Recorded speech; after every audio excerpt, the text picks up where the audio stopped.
Cool, let's head up and have a look at the site. We can talk about the hazards on the way, analyze the site and see how to fly it safely.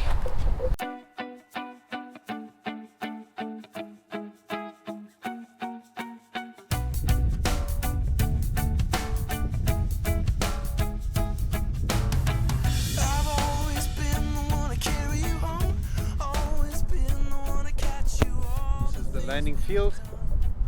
You can see we've got a long line of trees, a beautiful big field area, and we've got two hazards. There's a little ditch here, and you've got a river ditch on the other side there that's filled with water, so you want to obviously land somewhere in this side. It'd be really useful to have some idea of the wind direction on landing. So I'll stick this up here and we can use that later.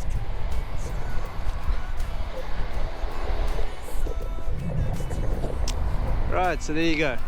You got your wind direction somewhere from over there. Long line of trees. You obviously don't want to end up downwind of this big tree on this side. So you do your landing setup clearly along the line of trees there. Come into the back of the landing field behind me and work your height off coming to land. You could also choose to come in on a downwind track, come across and go into wind. Not a lot of hazards done here, nice big landing area, lots of space. Don't get too close to the cars. Cool, let's head up and have a look at the site. We can talk about the hazards on the way, analyze the site and see how to fly it safely. We're a little way up the slope here. It just gives you an idea. The line of trees before the landing. That's the landing field down there. In this sort of situation, you'd want to avoid coming in here and turning low and then ending up getting the turbulence from something like that, which would put you down behind this tree line. So the idea is to come out ahead of a tree line like that and stay upwind of your obstacles before coming into your landing. Okay, pretty simple stuff, but this is again another pretty simple site, so it should be pretty clear what to do and what not to do in a situation like this. You can see the slope. It's got a beautiful curve at the top. Again, you're going to have that increase in wind speed just as you go over the crest in that area, and your best part for flying is going to be out in front, up and above. It's a little bit of a hazard here on the side. You've got a line of trees here, but usually because we're soaring on the far side of that, when you get here you'll turn well before a hazard like that.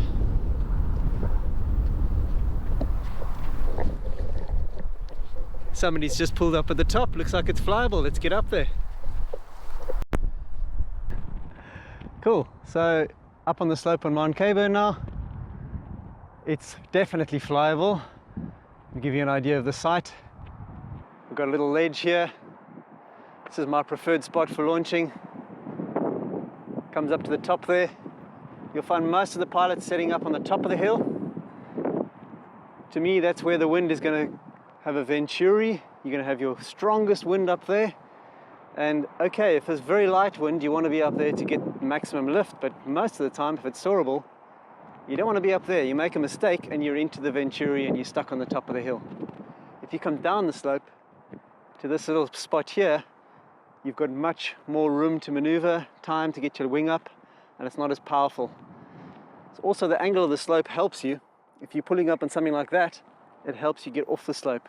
If you're pulling up on something like that, it tends to drag you back. All right, so looking straight out, I'm looking straight into wind at the moment. You can see this chap up here. Now you can watch the other pilots to see what sort of wind speed.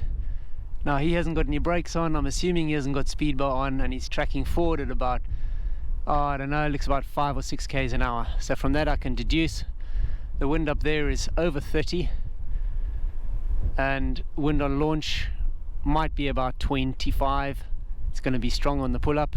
You can see other pilot over there, similar position. There you can see he hasn't got much penetration. So I'd be wary. This sort of strength, this is normal for where we fly here, and you've got to be careful that you don't drift yourself too far back and then have the accelerated wind that happens over the top of the hill, which will then push you back. We'll go and look at the back in a moment. Just looking at the hazards here, I'm going to look over there. There's a row of trees, and if the wind is coming from the other side of those trees, you can expect it to roll, create some turbulent wash down to the other tree and onto those slopes there. So it'll be a bit of a dirty air there, nothing major, but there's a bit of dirty air to be expected on that far ridge. So I would want to keep my flying around here. If you're landing down in the bottom here, let's turn you down to that bit there. If you're landing down here at the bottom, I would be careful of landing, setting up behind this whole farm complex, because you've got big trees there. It's big enough to create rotor that can fold your wing in. So if you've got that hazard and the wind's coming from there, I would block that area off and say you don't land in that piece, you go and land over there where you've got clean airflow coming in. So that's your sort of emergency. You've set it up and you know your main landing field's down this way. You don't want to come in low and then get stuck behind this tree line. You want to fly out and over to avoid that hazard. The main landing, let's just lift you around to the main landing. Main landing field was around the corner like that way. So that's nice. I'm going downwind, so I'll get a good glide going that way. Be easy to get to that landing field. Checking my pilots again. This guy's circling, so that means that the wind's not too strong. It's nice flying conditions. It looks like pretty much ideal. Okay, we've got our pilots up on the top. You'll see they might run into trouble there because they're too high. Okay, let's go around the side and I'll show you the hazards around the back. You can make up your mind whether it's safe to fly. So there's the farm. The wind will be coming up this channel. Similar to Devil's Dyke, there's a kink in the ridge. It's going to force the air to all be going through that point there. So that's where you're going to have the strongest wind, and you don't want to fly here and get stuck because you're going to get pushed back. Let's look over the back and see what's there. It's going off nicely. Good to see that. It's looking like a nice day. Okay, so now we've come around over the back of the site. You can see here what's happening here is you've got a ridge that then drops down into a back valley. You really don't want to get pushed over there and be low, because you're going to get rotor from the messy air in the bottom of that bowl. And if you do, you want to kind of flick across to the other side and turn into wind on the far side. Get as far back as you can. Don't go down in this pit. Alright, if we look to this side, this is what will happen to you if you pull up at the top and you get just clear of the ridge and you get pushed over. You've got a nasty step there, and then it goes flat. Now that to me is a nice escape route. If you've got a little bit of height, you can actually get clear over this. If you've got enough height to turn and run, you get up and you can turn and turn back in the other side of the cows. You should be clear of any rotor there. Look at it again there. So that's my escape route there, and I'm pretty happy with that. There are a few fences, but I think if I get onto that yellowy grass, I've got a lovely clean clear area there to land on. Alright, so that's the back. You can see the guys soaring here nicely, and they're in a very good position. None of them are right up against the slope because the wind is giving them some lift. They've moved right out to the front edge of the lift band. That gives them the most safety, lots of space, room to maneuver. You can still see the wind's about 30 k's an hour up there. given this lack of forward speed, but nobody's on speed bar yet.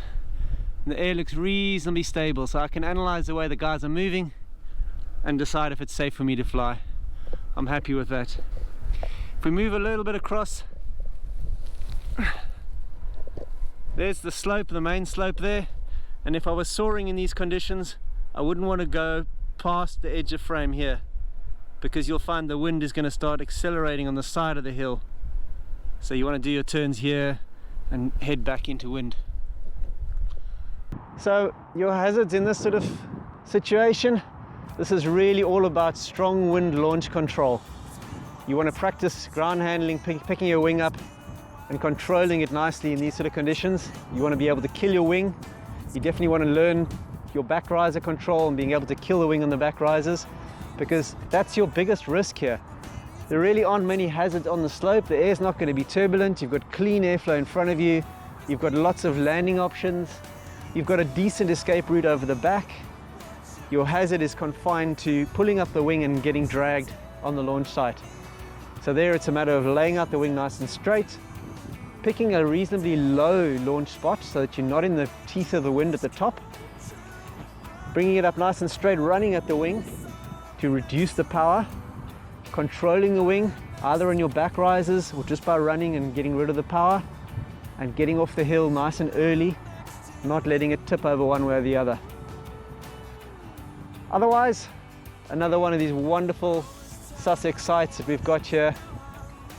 It's so easy to fly that sometimes you forget to do all your checks. So I'm going to be methodical about that. I'll see you in the air. Cheers.